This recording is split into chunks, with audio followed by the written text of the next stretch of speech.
On August 22, 2010, the first electric vehicle charging station was installed in the state of Rhode Island. The unveiling ceremony was a local media spectacle. It featured a speech by the governor. This is the beginning of something you're going to see.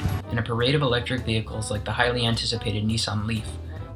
The charging station is a significant victory for local organizations like Ocean State Clean Cities and Project Get Ready Rhode Island. It's unusual that you have environmentalists and automakers working hand in hand together on preparing the community for a new product launch. But that's exactly what we have to do. I mean, we have to get people comfortable with this technology. There's still a great deal of uncertainty about the role of electric vehicles and what it will take to eliminate the barriers to wide-scale adoption.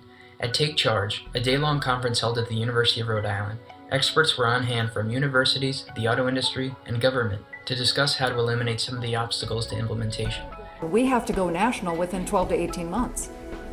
So we don't have much time. Yes, we can learn in our early launch markets, but it has to proliferate across the U.S. very, very quickly. As I witnessed in one discussion, even the regulations for putting a charging station in your home still need some clarification. The permit's the same for an EVSE installation as it would be for any installation. Okay. The question that remains to be answered is how quickly will Americans, in significant numbers, go electric? How quickly are these vehicles going to enter the mainstream, which is where they'll start to make a difference, which is where you start to see a reduction in our addiction to oil. If these vehicles don't go beyond the mainstream and they remain a niche market, they're really not going to have any major effect on this country. If they can break into the mainstream and start to reduce our dependence on oil, then you'll see a real change. And I think that is a question we don't know the answer to yet.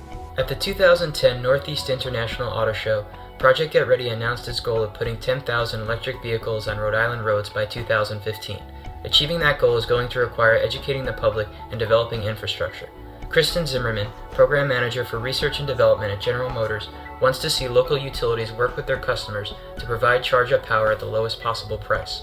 Can you tell me how GM has partnered with local communities to make sure that the infrastructure is in place for electric vehicles?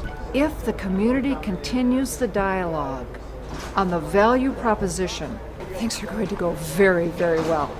Extremely well, because they'll push and pull on the utilities to provide favorable rates and some of these other things for local jurisdictions to step up and provide preferred parking or HOV lane or some other non-financial incentive.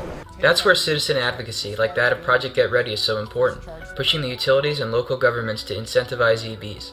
In Rhode Island, they're working hand in hand with National Grid, the local power utility. Implementation plan for the first 30 to 50 EVSEs that'll hopefully be installed before the end of this year.